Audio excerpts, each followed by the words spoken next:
The rusted sign outside his workshop swung gently in the autumn breeze. Dexter Hooper. I fix anything except relationships. The joke had been funny 20 years ago, before the Jupiter Accords, before Earth officially joined the Galactic Consortium, before hoverbikes and house-cleaning droids became as common as smartphones once were.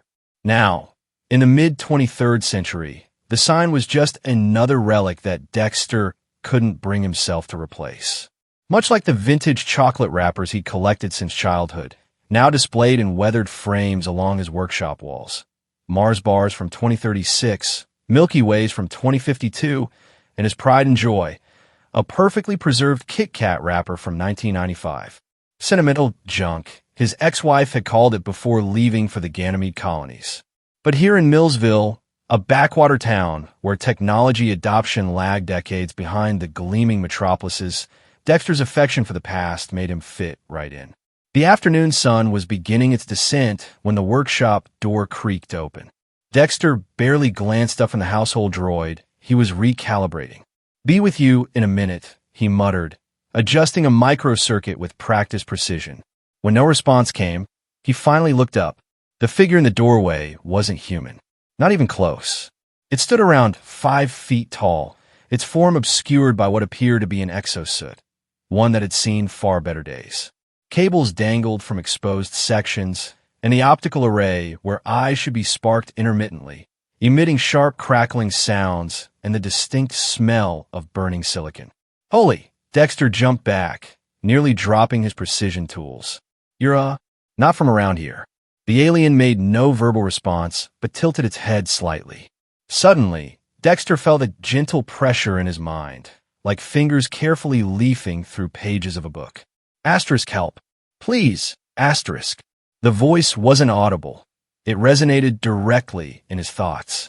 Dexter had heard about telepathic species, but never encountered one. "You're in my head," he stated flatly. "That's disconcerting. Asterisk apologies. Communication system also damaged. Exosuit failing. Optical systems critical. Cannot see. Asterisk." Dexter approached cautiously. The alien suit was unlike anything he'd worked on before, far more advanced than standard consortium tech, yet paradoxically ancient in design. Its surface was covered with symbols he didn't recognize. "I'm not sure I can help you. This tech is, well, I don't even know what this is." The alien reached into a compartment in its suit and withdrew something, extending it toward Dexter. It was a chocolate wrapper, a Milky Way. The print date read 2103. Asterisk payment. Valuable to you. Help me, please. Asterisk. Dexter took the wrapper, examining its condition. Pristine, not a crease or fade. How this alien knew about his obsession with vintage candy wrappers was beyond him, but it had clearly done its homework. "Nice try, but I'm pretty sure fixing alien tech without proper authorization violates at least 6 sections of the Jupiter Accords. I'd be fined into oblivion." The alien shoulders seemed to slump, and suddenly Dexter's mind was flooded with images. Darkness, pursuit, fear, and a desperate need to see again. Asterisk will die without vision. Hunted. Please. Asterisk. Something in the silent plea struck him. He'd never turn away anyone who genuinely needed help, human or otherwise. He sighed, knowing he'd probably regret this. "All right, come on back. But if anyone asks, you're a prototype maintenance droid I'm repairing." "Thank you, Dexter Hooper." He paused. "I never told you my name." Asterisk sign outside. "And? Mind open like book?" Asterisk. "Great," Dexter muttered. "Just great." As he led the stranger to his workbench, he wondered what penalty the consortium imposed for aiding an unregistered alien with telepathic abilities. Probably nothing he couldn't handle, right? He had no idea that within days, this simple act of kindness would bring the Emperor's mothership to Earth, and his life would never be the same again. Dexter spent the first hour just examining the exosuit, afraid to touch anything. The alien sat patiently, occasionally transmitting simple thoughts to guide him. Asterisk optical array. Primary failure. Asterisk. "Yeah, I can see that," Dexter replied, examining the sparking unit that formed the alien's artificial sight. "What species are you, anyway?" I don't recognize your configuration. Shut up. Dexter froze. Shut up. But they're extinct. Or at least that's what the consortium databases say. Asterisk, not extinct. Hidden. Hunted. Few remain. Asterisk. Something about this made Dexter deeply uncomfortable. He'd never been much for galactic politics. Figuring out tax forms for multiple planetary jurisdictions was headache enough. But even he knew that extinct species didn't just pop up in small-town repair shops. Listen, if you're some kind of fugitive. Asterisk, not criminal. Survivor. Please continue. Asterisk. Reluctantly, Dexter returned to his examination. The optical array was complex but not incomprehensible. It reminded him of the EZC-27 mining gear he'd bought from a Jovian trader last year, a black market purchase he'd never registered with the authorities. The focusing mechanism was similar, and with some adaptation. I think I can fix this, but I need to know what I'm getting into. Why are Zarets being hunted? The alien was silent for so long that Dexter thought it might have shut down. Finally, a reluctant thought formed in his mind. Asterisk, we see truth. Cannot help it. Speaking truth. Dangerous to powerful ones. Asterisk. That's cryptic. Asterisk cannot say more. Fix eyes. Then understand. Asterisk. Dexter shrugged and got to work. Hours passed as he carefully removed the damaged optical array and began to adapt the mining gear to serve as a replacement. It was intricate work, requiring him to interface alien technology with human-modified Jovian equipment. As he worked, he occasionally brushed against the alien's neural connectors, causing inadvertent mind-to-mind contact. Images flashed through his consciousness. Strange worlds, vast crystalline cities, and, oddly, what looked like Earth's moon, but with massive structures he didn't recognize. Could you, tone down the brain broadcasting? It's hard to concentrate with your memories leaking into my head. Asterisk apologies. Telepathic barriers damaged with suit. We'll try. Asterisk. By midnight, Dexter had finished the preliminary work. I need to sleep. We'll continue tomorrow. Asterisk cannot leave. Not safe. Asterisk. Dexter sighed. Fine. There's a cot in the back room. I'll lock up. The next morning, Dexter resumed work with renewed focus. The alien, who eventually permitted Dexter to call him Zaret, which was both his name and species, sat motionless as Dexter connected the final circuits. This should work. The neural interface is compatible, and I've adapted the focusing mechanism to match your species' visual spectrum, at least based on what I could infer from the old unit. Gratitude, Dexter Hooper. Just Dexter is fine. Ready to test it? Ready. Dexter activated the new optical array. For a moment, nothing happened. Then, the units hummed to life, glowing with a soft blue light rather than the previous red. Zaret stood so abruptly that Dexter stumbled backward. The alien looked around the workshop, head moving in quick, bird-like movements. Asterisk, I see. Colors different, but clear. You fixed more than sight. Asterisk. What do you mean? Asterisk, neural connections restored. Full telepathic function returning. Can sense beyond room now. Asterisk. Before Dexter could ask what that meant, the workshop's ancient computer terminal pinged loudly. A message flashed on screen. Urgent notification. From Department of Extraterrestrial Technology Control. Violation 10 et 7723X. Citizen Dexter Hooper. Our systems have detected unauthorized transfer of Category 7 technology to an unregistered extraterrestrial entity. This constitutes a direct violation of Jupiter Accords Section 42, Paragraph 17, Subsection B. Fine, 1,750,000 universal credits. Payment due within 24 Earth hours. Failure to comply. Asset seizure and potential imprisonment. Additional notice. Remove installed technology within 24 hours or penalty doubles. To appeal this decision, please fill out Forms ET, Appeal 103 through ET, Appeal 127, obtain signatures from 3 licensed xenotechnicians, and submit to your nearest consortium embassy, current nearest location, New Beijing, 1,457 kilometers from your registered address. For questions, Our automated helpline is available between 2:37 to 2:52 a.m. on alternate Tuesdays. Compliance is mandatory. Resistance is unprofitable. 1.7 million credits? Dexter shouted, staring at the screen. That's more than I'll earn in 20 years. How did they even know? Asterisk, all alien technology monitored. Activation triggers alerts. Asterisk. You could have mentioned that before I turn it on. Asterisk would not have helped. Needed to see. Asterisk. Dexter paced frantically. This is crazy. All I did was fix a visual aid for someone who needed it. How is that a Category 7 violation? Asterisk, not just visual aid. Zaret's see beyond normal sight. Technology amplifies abilities deemed dangerous to stability. Asterisk. Dangerous to who? Those who fear truth. Dexter collapsed into his chair. Great. So, I've not only bankrupted myself, I've apparently helped restore some kind of dangerous alien truth detector. Just perfect. Zaret approached slowly and placed a hand on Dexter's shoulder. The sensation was strange, like being touched by living silk. Asterisk, not your fault. I will leave. Maybe they will reduce penalty. Asterisk. Dexter looked up at the alien. Despite the inhuman appearance, he could sense the genuine regret. And something else, fear. Where will you go? You said you were being hunted. Asterisk will find way. Always have. Asterisk. Dexter thought about the Milky Way wrapper Zaret had given him. He glanced at his collection on the wall. Decades of memories, each colorful piece representing a moment. In his unremarkable life, he thought about how he'd feel, alone and blind in a world that wanted him gone. No, he said finally. That's not happening. We're going to figure this out. Asterisk cannot pay your fine. Cannot fix your problem.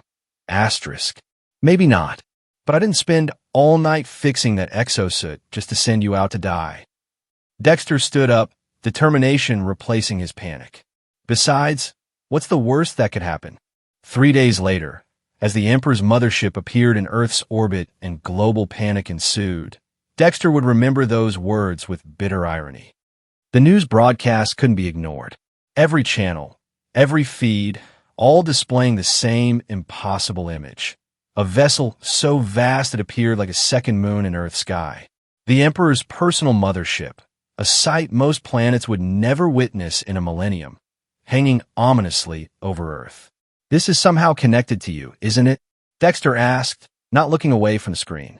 Zaret stood beside him, the blue glow of his optical array flickering slightly.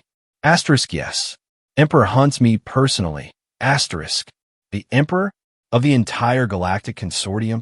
Dexter's voice rose several octaves. Why would the ruler of 27 systems care about one alien? Asterisk told you. Zaret's see truth. I saw Emperor's truth. Asterisk. What truth? Zaret, turn away. Asterisk cannot say yet. Not safe. Asterisk. Dexter was about to press further when his security system blared. The workshop's external cameras showed 3 sleek vehicles touching down outside, consortium patrol crafts. Uniformed officers poured out, weapons ready. They're here for you. Asterisk us. You are accomplice now. Asterisk. Fantastic, Dexter muttered, grabbing his emergency pack, a habit from the resource wars of his youth. Is there a back way out of here? They surround building. Dexter grinned. They surround the building above ground. He hurried to the workshop's oil change pit, sliding aside a heavy metal plate to reveal a narrow passage. Old smuggling tunnel from the Prohibition days. Comes out 2 miles away at an abandoned gas station. Clever human. I prefer prepared paranoid. Come on. They slipped into the tunnel just as the front door exploded inward. Dexter crawled through decades of dust, Zaret following silently behind. The alien moved with surprising grace despite the bulky exosuit. 20 minutes later, they emerged into the decrepit remains of a pre-fusion gas station. Dexter peered cautiously through broken windows. No patrols yet. We need transportation. There. Zaret pointed to a rusted hoverbike partially hidden under debris. Dexter examined it skeptically. That hasn't moved in 30 years. Asterisk, you fix anything. Sign says so. Asterisk. Dexter couldn't help but laugh. Fair point. It took 40 minutes of frantic work with scavenged tools, but eventually, the hover bike rumbled to life. Dexter climbed on, gesturing for Zerat to join him. Where to? Asterisk Mountains. Mine's abandoned. Can hide, plan, asterisk. As they sped away, Dexter glanced back at the town he'd called home for decades. The Consortium patrol ships were visible above his workshop, now likely being torn apart in search of them. I hope they don't damage my wrapper collection, he said, trying to mask his fear with humor. Brought something. Zerat pulled out the Milky Way wrapper he'd offered as payment. Kept safe for you. Dexter smiled despite himself. You know, for a fugitive alien who's gotten me into galactic-scale trouble, you're all right. The mining complex was a remnant from the early colonization days. Vast, but abandoned when fusion power had eliminated the need for extraction. They hid the hoverbike and made their way through dark tunnels until finding a suitable chamber deep within. Dexter used an emergency light to illuminate their hideout, while Zerat seemed perfectly content in the dark. I think it's time for the whole truth, Dexter said firmly. Why is the Emperor himself hunting you? What did you see? Zerat sat cross-legged, the blue glow of his optical array casting eerie shadows. We'll show you. Before Dexter could protest, his mind was flooded with images, but unlike before, these were clear, organized, deliberate. He saw a vast chamber, ornate beyond imagining. The Emperor, not as the public broadcast showed him, a dignified humanoid figure, but something else entirely, a being similar to Zerat but larger, adorned with technology that merged seamlessly with flesh. He saw secret meetings, heard conversations about human genetic potential and Earth containment protocols. He witnessed the Emperor ordering the extermination of the last Zerat enclave because they know about the moon base. When the vision ended, Dexter was on his knees, gasping. The Emperor is a Zerat, and he's been hiding something about Earth? About humans? Asterisk yes. Emperor is last Zerat royal. Killed our kind to hide secret. Humans not what you think. Have power. Potential dangerous to Empire. Moon-based monitors. Suppresses human development. Asterisk. That's insane. We're just a level 7 species. Barely space-capable on our own. Asterisk deliberately kept that way. Humans evolve faster than predicted. Emperor fears eventual challenge. Asterisk. Dexter sat back against the rocky wall, trying to process this information. So what's your plan? Expose the Emperor? How? We're fugitives in a mine shaft. Asterisk need to reach Emperor's ship. Broadcast truth to all systems simultaneously. Asterisk. Dexter laughed bitterly. Oh, is that all? Just infiltrate the most heavily guarded vessel in the galaxy and hack its communication systems? Why didn't I think of that? Asterisk have plan, but need your help. Your skills. Asterisk. My skills are fixing hoverbikes and household droids, not breaking into Imperial starships. Asterisk fix my exosuit. More complex than any droid. You understand technology intuitively. Asterisk. Dexter was about to argue further when a distant sound echoed through the mine, the unmistakable whine of patrol craft. They found us. But how? Asterisk Emperor's technology advanced. Can track Zerat energy signatures. Asterisk. Great. More things you could have mentioned earlier. Dexter scrambled to gather their meager supplies. Is there any way to block the tracking? Asterisk need water. Deep water. Asterisk. There's an underground lake deeper in the mines. Old maps showed it. Can you make it there? Asterisk yes. Hurry. Asterisk. They ran through dark tunnels, guided only by Zerat's enhanced vision and Dexter's fading emergency light. The sounds of pursuit grew louder, boots on stone, orders being shouted. Finally, they reached the underground lake, a vast black mirror in the heart of the mountain. Now what? Asterisk into water. Will shield signature temporarily. Asterisk. Dexter hesitated. Your exosuit. Is it waterproof? I just fixed it. I'd hate to fry it again. Asterisk designed for all environments. Will function. Asterisk. They waded into the frigid water, submerging completely just as patrol lights swept the cavern. Dexter's lungs burned as they remained underwater, but Zerat's suit seemed to generate a thin bubble of air around Dexter's head, allowing him to breathe. Asterisk will move along bottom. Exit on far side. Asterisk. They traverse the underwater darkness, emerging nearly an hour later on the opposite shore, far from their pursuers. Exhausted and soaking, Dexter collapsed on the rocky ground. "We can't keep running," he gasped. "They'll find us eventually." Asterisk agree. "Must take action. Not defense. Offense." Asterisk. "What are you suggesting?" Asterisk. "Emperor's ship landed for diplomatic ceremony. Tomorrow. Capital city. Opportunity to board." Asterisk. Dexter stared at the alien in disbelief. "You want to walk into the diplomatic reception for the Emperor? The same Emperor who's trying to kill you." Asterisk. "Not walk in. Sneak in. Your planet has sewers. Yes?" Asterisk. The capital city was under lockdown, yet paradoxically festive. The Emperor's first visit to Earth was historic, and despite the massive security presence, crowds lined the streets hoping for a glimpse of the galactic ruler. Beneath those same streets, Dexter and Zerat sloshed through centuries-old maintenance tunnels.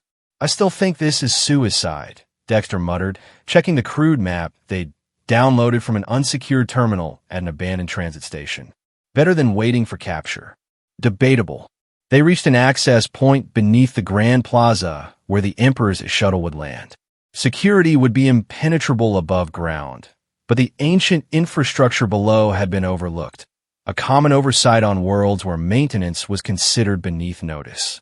"We need disguises if we're going above ground. Have solution." Zerat manipulated his exosuit, and to Dexter's amazement, the surface began to shift and change color, extending outward to form a second suit that encased Dexter. "What is this?" Asterisk. "Adaptive camouflage. Will make us appear as maintenance droids. Temporary only. Energy consumption high." Asterisk. "You've been full of surprises lately. Survival requires adaptation." They emerged through a service hatch just as the ceremonial music began. The plaza was packed with dignitaries, security forces, and media drones. On a raised platform, Earth's consortium representatives waited nervously for the Emperor's arrival. Disguised as maintenance units, Dexter and Zerat moved along the periphery, headed toward the landing zone where the Imperial shuttle would touch down. "What's the plan once we reach the mothership?" Dexter whispered. "I assume you have another miracle up your sleeve?" Asterisk. "Will interface with ship systems. Broadcast truth. Your job. Create distraction if needed." Asterisk. "Fantastic. I excel at being distracting." A hush fell over the crowd as the Imperial shuttle descended, a gleaming vessel that seemed to absorb rather than reflect light. It touched down with impossible grace, and a walkway extended. The Emperor emerged, resplendent in ceremonial armor that concealed his true form. Only his face was visible, humanoid in appearance, benevolent and wise. Zerat trembled beside Dexter. Asterisk. "False image.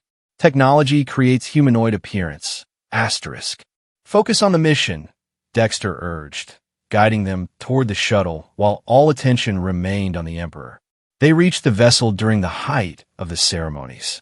The security was focused outward, not expecting threats from within the secure zone. Zerat interfaced with the shuttle's external panel, and after tense moments, a maintenance hatch opened. "I can't believe that worked," Dexter whispered as they slipped inside. Asterisk. "Zerat technology created ship. Knows weaknesses." Asterisk. The shuttle was empty, its crew attending the Emperor. They made their way to the cockpit, where Zerat began working on the communications array. Asterisk. "Will create link to mothership. Bypass security." Asterisk. "How long will this take?" Asterisk. "Minutes. Maybe less." Asterisk. Dexter kept watch, heart pounding. "And then what? We broadcast the Emperor's secrets from his own shuttle?" Asterisk. "No. Need to reach mothership. This just first step." Asterisk. A soft chime indicated success. Zerat pointed to the pilot's chair. "Can you operate?" Dexter stared. "You want me to fly the Imperial shuttle?"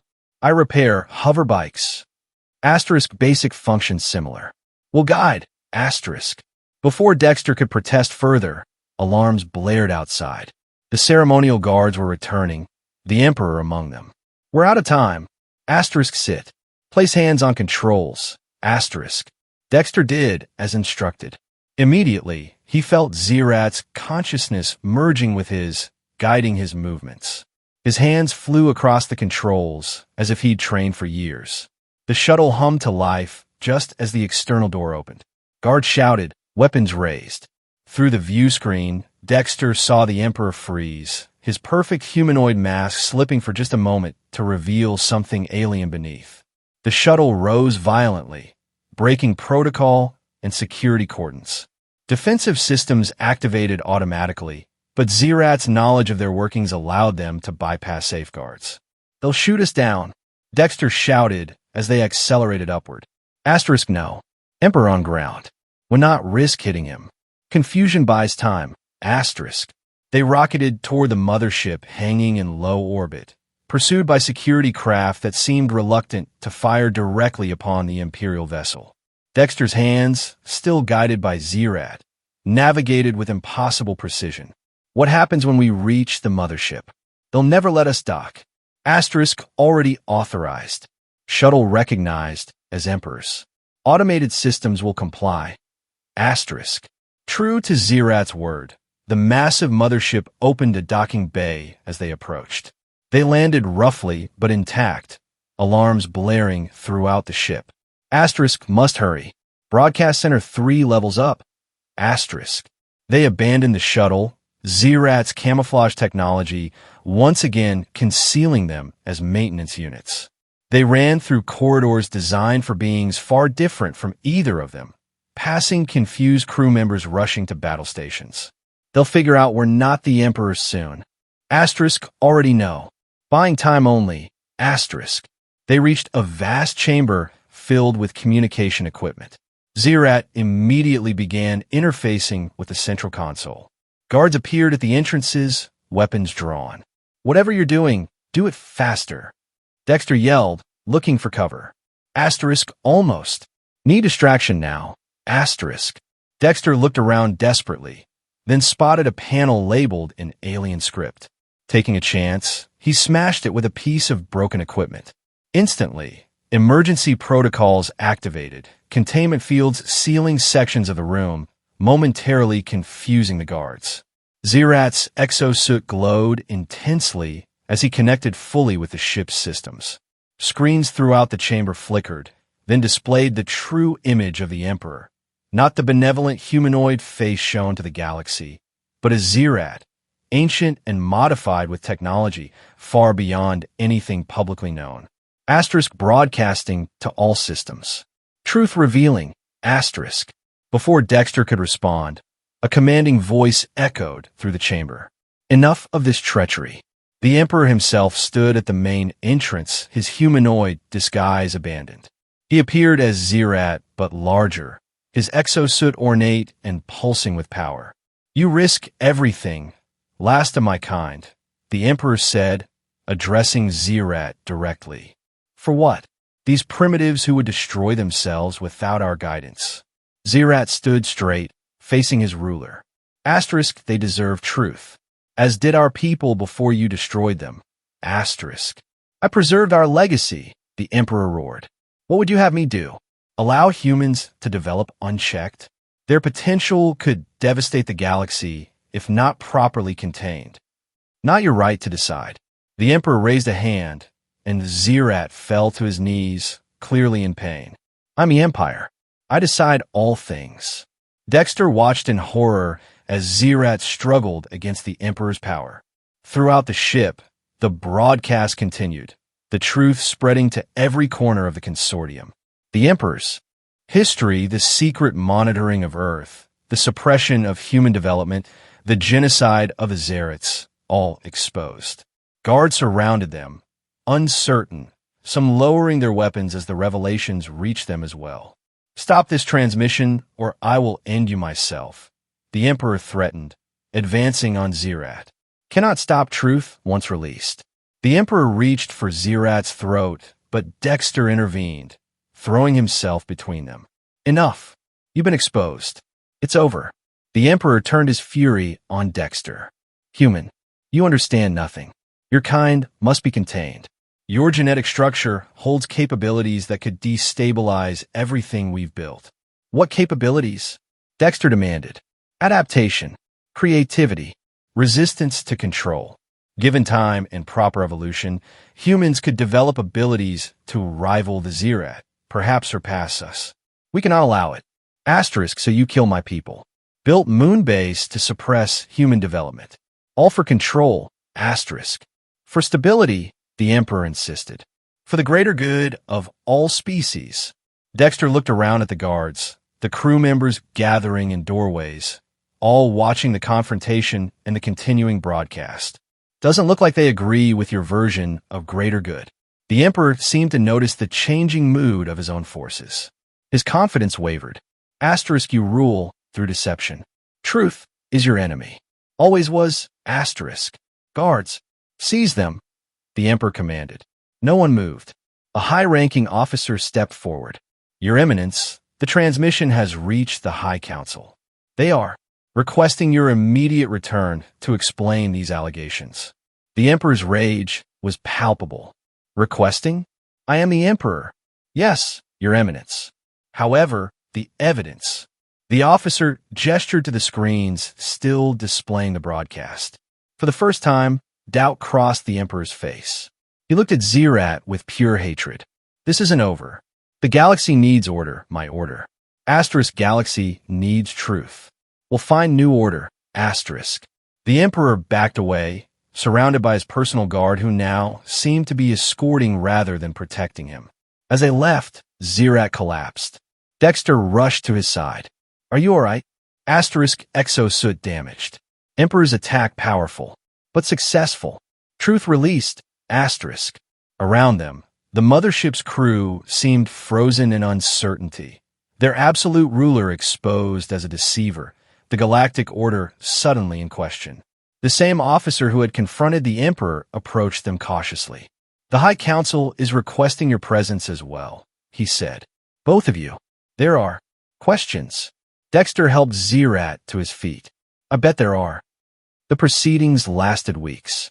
The High Council, representatives from all major systems in the consortium, conducted hearings unlike anything in galactic history. The Emperor, stripped of his ceremonial armor and technological enhancements, sat in testimony for days, alternating between defiance and justification. Dexter and Zerat became reluctant celebrities. The mechanic and the last free Zerat who had exposed the greatest conspiracy in the consortium's history. Earth's status changed overnight. From a restricted level, 7 civilization, it was reclassified as a founding species with rights to determine its own development. The moon base was dismantled, its technology studied by human scientists who marveled at both its sophistication and its purpose, subtle frequency emissions that had been limiting cognitive evolution on Earth for centuries. The High Council chamber fell silent as the final verdict was announced. The Emperor, now referred to simply as the Rex, his original Zerat name, was sentenced to exile on a monitored world stripped of technology and power. More significantly, the consortium itself would be restructured. No longer an empire, but a true collaborative entity with checks against any single species gaining absolute control. As they left the chamber, Dexter nudged Zerat. Not bad for a couple of fugitives, huh? Asterisk, could not have done without you. Your kindness began everything. Asterisk. All I did was fix your exosuit. Asterisk fixed more than that. Fixed broken system. Asterisk. Dexter laughed. I doubt the consortium would put that on my business card. Dexter Hooper. Repairs hover bikes and galactic governance. They walked through the vast space station that housed the High Council, aware of the stairs following them. What will you do now? Dexter asked. You mentioned there might be other Zerats in hiding. Asterisk will search. Rebuild. Species need not be lost. Asterisk. And what about Earth? What happens when humans start evolving these supposedly dangerous abilities? Asterisk will happen naturally now. Slow process. Galaxy will adapt. Truth better than suppression. Asterisk. They reached the observation deck, looking out at the stars, billions of worlds, most still unknown, all now facing a future different from what had been planned. I should head back soon, Dexter said. My workshop is probably a mess after the consortium tore through it. We'll help rebuild before I leave. I'd appreciate that. Dexter removed something from his pocket, the Milky Way wrapper Zerat had given him. You should keep this, a souvenir of how this all started. Zerat took the wrapper gently. Asterisk will treasure it. Reminder that small actions create large changes. Asterisk. A council messenger approached them, looking somewhat intimidated. Citizen Hooper? The council has processed your case regarding the technology violation fine. Dexter groaned. I'd almost forgotten about that. How much do I owe? The messenger looked confused. Oh, no, sir. The fine has been expunged. Additionally, the council has approved a compensation package for services to the consortium. He handed Dexter a document. The figure at the bottom made him blink several times. This can't be right. That's enough to rebuild my entire workshop 100 times over. Asterisk deserved. Small price for Galaxy's freedom. Asterisk. I don't need this much. It's excessive. Asterisk use for good. Help others. Fix things that need fixing.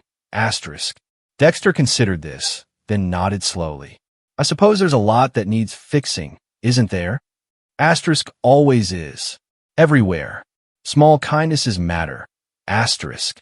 They stood together in silence, watching the stars. A mechanic from a backwater town and an alien who could see truth. Unlikely allies who had changed everything. You know, Dexter said finally, I never expected to overthrow an empire. I just wanted to help someone see again. Sometimes helping one person see clearly is enough to change a galaxy. Dexter smiled. He needed a new sign for his workshop when he returned. Perhaps, Dexter Hooper, I fix anything, including galactic conspiracies. It wasn't perfect, but it had a nice ring to it.